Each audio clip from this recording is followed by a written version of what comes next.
السلام علیکم. نن درته یو ډېره حقیقي واقعه بیانومه، خو په هغې کې د هغې کلي نوم نه وایم ځکه چې خلک ته پته ولګي نو خفه به شي.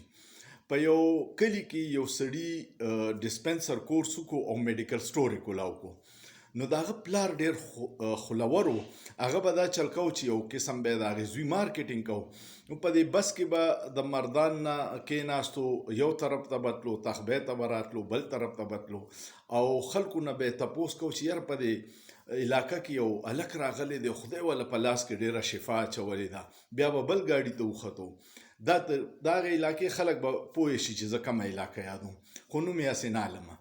نو دغسې یو پیره یو بابا سره کېناستو په بس کې او ورته وی بابا چېرته ځې؟ وی یاره زه ځم مردان هسپتال ته. وی څه کوې؟ وی دا ښځه مې بیماره ده. بس ده ورته کیسه شروع کړه چې یاره زما خبر ومنه، په دې کلي کې یو هلک راغلی دی او خدای والا په لاس کې ډېره شفا ورکړې. نو هغه بابا ته تپوس وکړو چې څوک دی؟ نو ورته وی نور دی. بابا ورته وی دا ځای ته خو م راله نور رسولې ده، ځکه خو اوس مردان هسپتال ته بوځم.